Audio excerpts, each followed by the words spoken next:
कसे आहात सर्व? आज मी शूट करते माझा फर्स्ट व्लॉग. सकाळी खूप छान असं वातावरण झालेलं आहे. उन्हाळ्याचे दिवस आहे, पण तरी थोडंसं आभाळ आलं आहे. एवढ्या गरमीच्या दिवसामध्ये थोडंफार आज सकाळी सकाळी थंड वाटत आहे. म्हणून हे निसर्गरम्य क्षण मी टिपत आहे. अंगणातली तुळस, हे मी लावलेलं झाड आहे, याच्यामध्ये दुर्वा खूप छान झाले आहेत.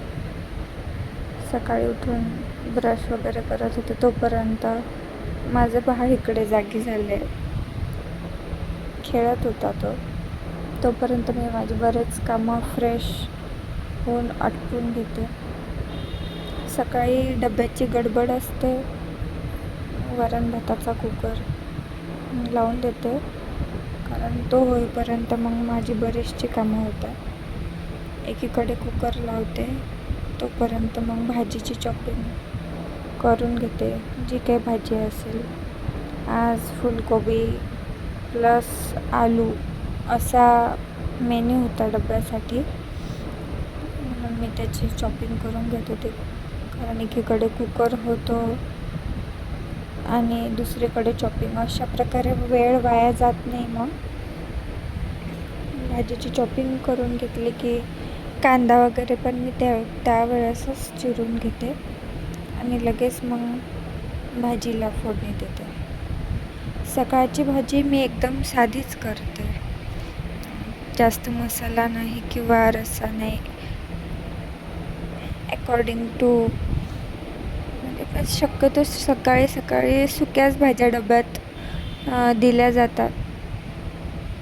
साधं तिखट, हळद, थोडेफार एखादा मसाला असंच टाकून सुकी भाजी डब्यात देत असते. कारण संध्याकाळी थोडंसं चांगल्या भाज्या, थोडं ग्रेव्ही, बाकी तोपर्यंत मी चहा पण मांडलाय. भाजी होत राहील, चहा होत राहील, तोपर्यंत मी कणिक मळून घेत असते, म्हणजे कुठेच वेळ वाया जायला नको. 2 मुलांची आई म्हणल्यावर सकाळची कसरत माहीतच आहे कशी होते. म्हणून लेकरं जोपर्यंत झोपलेले असतात तोपर्यंत मला माझी कामं आवरून घ्यायची असते, ते शक्यतो स्वयंपाक. आणि सकाळचा चहा म्हणजे थोडंफार एनर्जी ड्रिंकच असते, जेणेकरून थोडीशी कामाला तरतरी येते. मी सर्वांसाठी चहा मांडला. चहा पिऊन झाल्यावर लगेचच पोळ्या लाटायला लागले. पोळ्या करणं हा खूप मोठा टास्क असतो, कारण एकदाचं कुकर लावून दिलं ते त्याचं होत राहतं. भाजी पण शिजते, पोळ्यांना तेवढा वेळ द्यावा लागतो.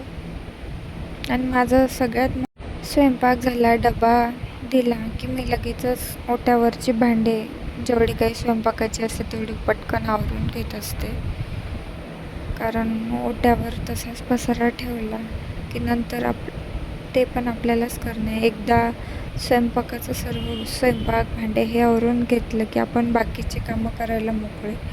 भांडे घासून घेतले, सर्व ओटा पहिले रिकामं करून ओठा स्वच्छ घासून जे काही तेल उडालेलं असते स्वयंपाकाच्या वेळेस ते सर्व मी एकदा क्लीन करून घेते सकाळी. खिडकी, टाईल्स, ओटा, गॅसची शेगडी, ह्या सर्व गोष्टी स्वयंपाक झाल्यावर क्लीन झाल्याच पाहिजे, जेणेकरून घरात थोडी स्वच्छता मेंटेनन्स राहते. स्वयंपाक करता वेळेस पीठ, तेल, बरंच काही, शेगडी खराब होते एवढं सगळं उडाल्यावर. मला स्वयंपाक झाल्यावर सर्व ओटा वगैरे घासून ठेवण्यात, क्लीन करून ठेवण्यातच तोपर्यंत मला दुसरी कामं सुचत नाही. म्हणून मी व्यवस्थित सर्व घासून वायपर पाणी ढकलून त्या ठिकाणी सर्व स्वच्छ करून घेते. एकदा घासून घेतला, वायपरनं पुसून घेतला की कपड्यानं स्वच्छ ओटा, खिडकी, टाईल्स हे सर्व मी चक्क पुसून घेत असते. दिवसभर क्लीन राहतं. नंतर मग फक्त जेवणाचे भांडे राहतात. गॅसची शेगडी पण मग कपड्याने एकदा पुसून ती पण मी चक्क करून घेत असते सकाळी.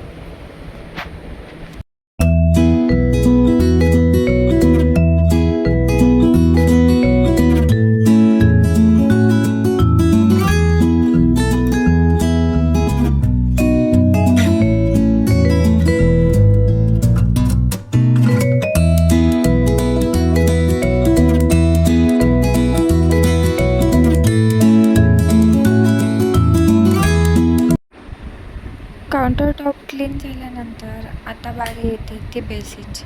कारण पूर्ण ओटा चक्क केल्यावर, भांडे घासल्यावर बेसिन तितकंच खराब होतं आणि त्याला वारंवार क्लिनिंगची गरज असते.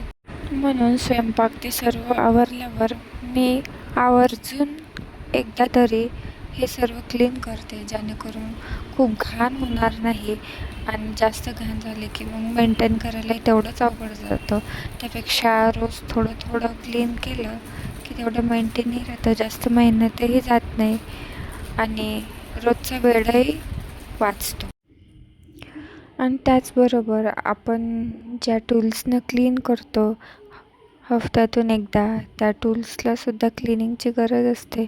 म्हणून वायपर झालं, घासणी झाली, ह्या सर्व गोष्टी सर्व क्लीन झाल्यावर त्यांना पण क्लिनिंगची आवश्यकता असते. म्हणून ते पण एकदा मी घासून घेते. सर्व गोष्टी क्लीन करणारी गोष्टच जर काय क्लीन नसली तर ते पण एक आपल्यालाच वाटतं की नाही, आपण हे क्लीन करायला हवं. म्हणून त्यातलाच हा एक प्रकार.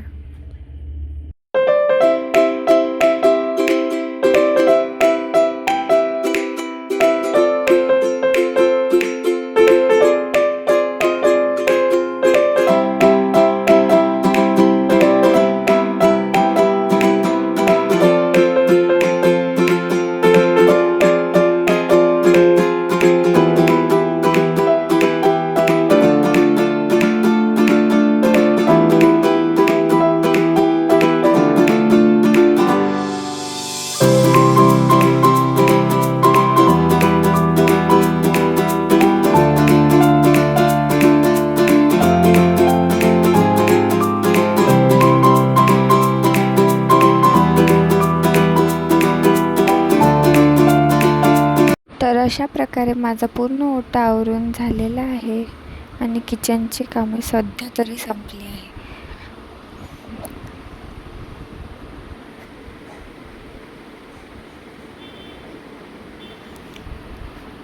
किचन ओटा पूर्ण स्वच्छ झाल्यानंतर सर्व गोष्टी जागच्या जागी ठेवण्यात खूप आनंद होतो.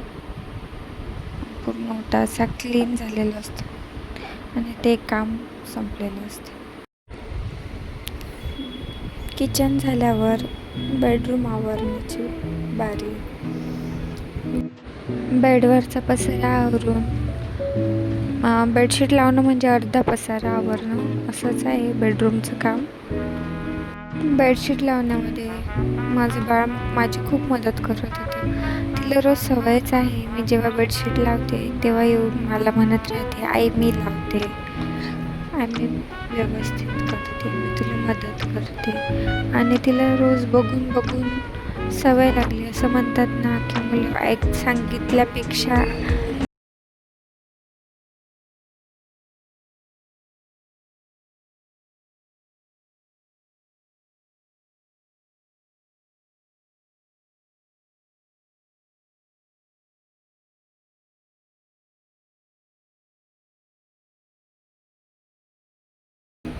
ती फक्त 2.5 वर्षाची आहे, पण ती सर्व गोष्टी मला बघून बघून मला फॉलो करते.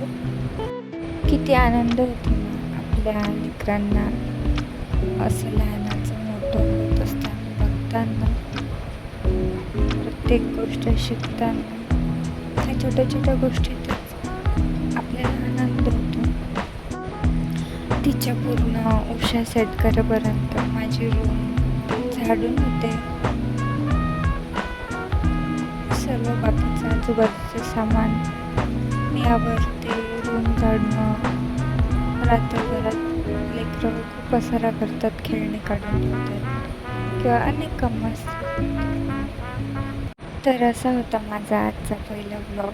माहीत नाही मी कशी बोलली आहे, खूप नर्वसनेस होता बोलताना. मी काही एडिटिंग पण नाही केली, जसं मला बोलता येईल तसे मी बोलली. आय होप तुम्ही मला सपोर्ट कराल, चॅनलला सबस्क्राईब कराल आणि लाईक बटनला शेअर कराल जर तुम्हाला मनापासून आवडलं असेल तर. थँक्यू.